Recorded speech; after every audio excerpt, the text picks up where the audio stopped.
Assalamualaikum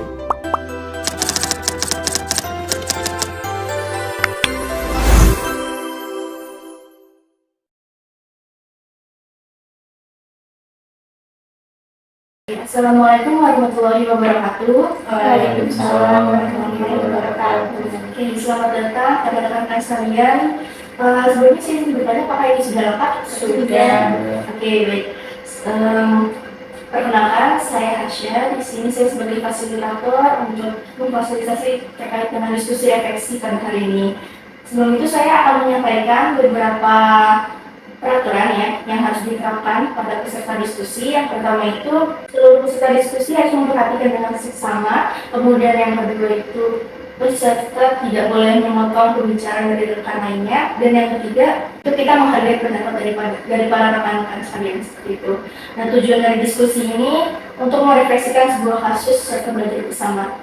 Untuk kontrak waktunya 60 menit sesuai dengan kesepakatan kita di hari kemarin. Bagaimana, sepakat? Oke, baik. Mungkin bisa kita mulai diskusi dari penyaji. Saya persilakan. Terima kasih. Saya izin menyampaikan kasus dengan diagnosa medis DM32 yang dialami oleh salah satu pasien saya. Diabetes di sini merupakan suatu penyakit kronis yang ditandai dengan ciri-ciri berupa tingginya kadar gula darah. Selama dirawat di rumah sakit, saya memberikan asuhan keperawatan sesuai dengan SOP dari rumah sakit. Kemudian juga tindakan keperawatan yang sudah diberikan yaitu perawatan luka pada kaki pasien. Saya sudah melakukan pengkajian, menentukan diagnosa keperawatannya, dan pasien sejauh ini juga masih sulit untuk bergerak serta mengontrol nyeri. Demikian kasus yang dapat saya berikan pada hari ini. Terima kasih waktu yang sudah diberikan kepada saya. Selanjutnya waktu saya kembalikan kepada Pak Fasilitator.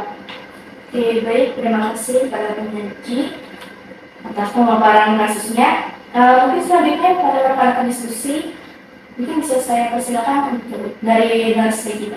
Baik, terima kasih untuk waktu yang sudah diberikan. Untuk pengalaman dengan pasien diabetes, kebetulan saya juga memiliki ya. Untuk hal tersebut saat itu memang intervensi yang harus diberikan selain melakukan perawatan itu, kita tuh juga harus menerapkan bagaimana hand hygiene. Jadi itu saya mendapatkan banyak laporan dari beberapa perawat yang kebetulan saat melakukan operasi JP itu banyak sekali perawat yang belum melakukan atau menerapkan hand hygiene tapi sudah menyentuh barang-barang yang ada di sekitar pasien.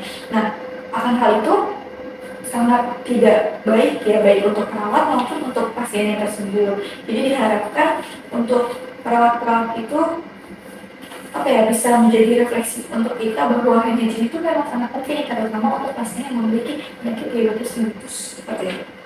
Oke, baik. Terima kasih Mas Rita atas pemaparannya. Mungkin bisa saya persilakan kepada Mas Radit. Baik, terima kasih. Saya sangat setuju dengan pendapat yang disampaikan oleh perawat kita. Nah, melakukan tindakan hand hygiene pada saat melakukan tindakan perawatan memang penting untuk dilakukan, terutama untuk mencegah terjadinya resiko infeksi.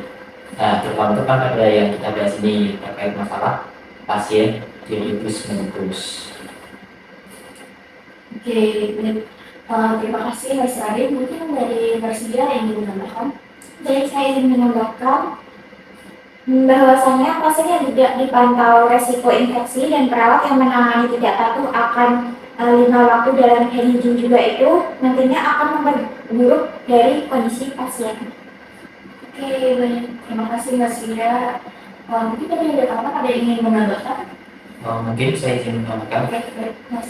baik penggunaan handscoon serta penggantian balutan juga akan berdampak baik terhadap kondisi luka pasien untuk meminimalisir atau mencegah terjadinya resiko infeksi pada luka pasien. Nah, menurut buku yang sudah pernah saya baca tentang hand hygiene merupakan praktik yang benar-benar adalah salah satu hal yang paling penting, sederhana dan murah yang dapat mengurangi prevensi AIDS dan penyebaran resistensi antimikroba. Serta kita perlu memantau kedalaman lebar luka serta tanda-tanda inflamasi.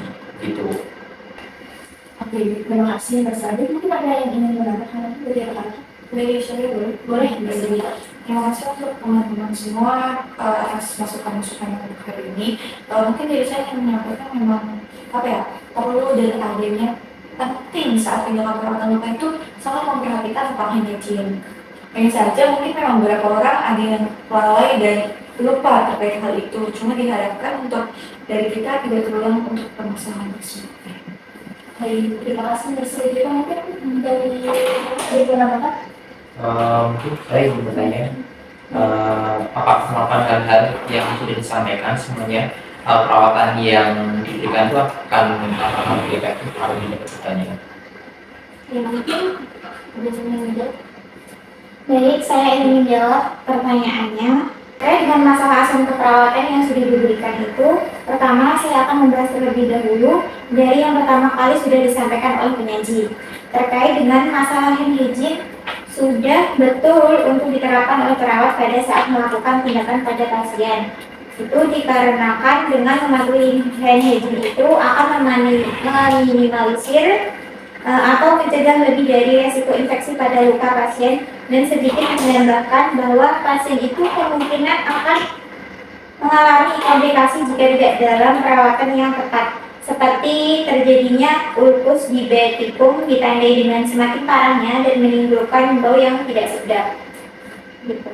Oke, terima kasih Mbak Sia atas jawabannya. Apakah dari rekan-rekan kalian ingin menambahkan lagi atau sudah cukup? Sudah cukup. Oke, baik. Terima kasih pada rekan-rekan atas waktunya.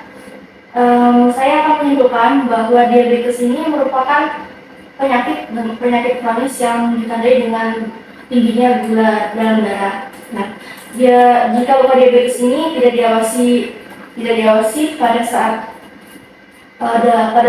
pasien dalam perawatan luka, itu kemungkinan akan menjadi risiko infeksi ya bagi pasien, dan kemungkinan bisa menyebabkan hal-hal yang tidak diinginkan oleh pasien seperti itu.